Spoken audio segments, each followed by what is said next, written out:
मान्छेको शरीरमा हुन्छ नि डिफ्रेन्ट भेराइटी छ कुन मैले के मान्यता अनुसार कि मैले त्यो गुण बन्छ त्यो गुण नभन्छ त्यही भएर कसैलाई धेरै पिरो मनपर्छ कसैलाई धेरै पिरो मन पर्दैन थरी मान्छेहरू छन् क्या कसैले एकदमै गुलियो मनपर्छ गुलियो मनपर्छ अनि तितो पनि मन पर्दैन अनि हामीले अब के जबरजस्ती खा अनि तँलाई के मनपर्छ त नि केही भएन भनेर जबरजस्ती खुलाउनु लाग्यो भने यस्तो तितो रहेछ न मलाई त के गर्नु के गरिदिएको मम्मी भन्छ त्यही भएर रियालिटी बस्नुहोस् अब माया प्रेमको बारेमा के भन्दैन 2-4 शब्द माया प्रेम यसको बिहा भइसक्यो ल भन् दे माया प्रेममा के छ भने राजा कसरी बन्ने हो भने अब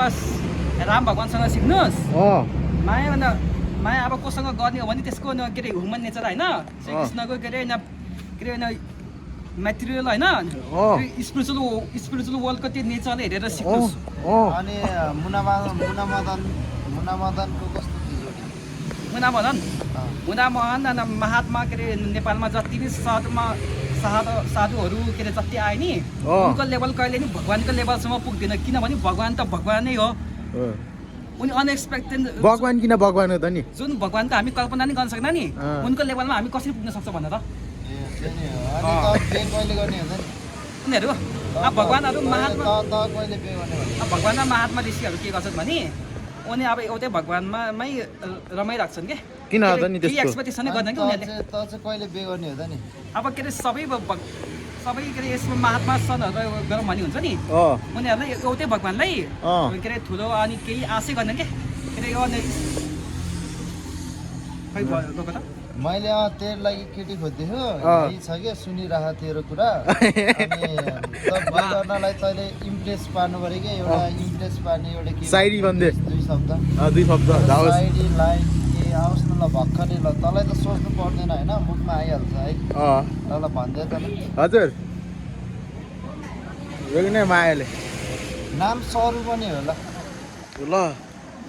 सरूको लागि 2 लाख चाहस टिकट काटेर प्लेनमै आउँछ ल वे ल भन्छ ल भन्दै भाइ भन्दै ईश्वर तिमी एकदमै राम्रो छौ तिमी एकदमै त्यो पनि दर्शक पनि छ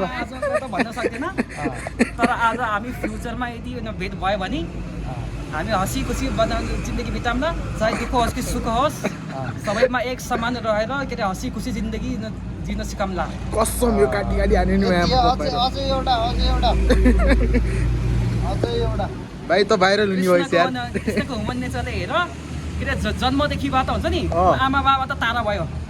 उनले तारा हुनु पर्यो आफ्नो प्रेमीसँग तारा हुनु पर्यो प्रेमीसँग तारा भएर पछि उनले के सिकायो भने मान्छेको रियल माया गर्नु हो भने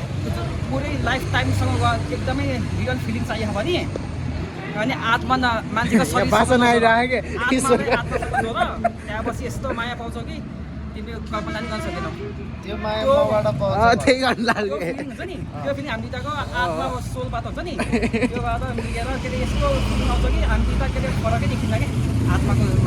बिचारा पागल होला है म चाहिँ ईश्वर हो भन्नु न म ईश्वर इन्ट्रोडक्सन दिएन त तेरो नाम भनेको नाम तेरो इन्ट्रोडक्सन दिएन त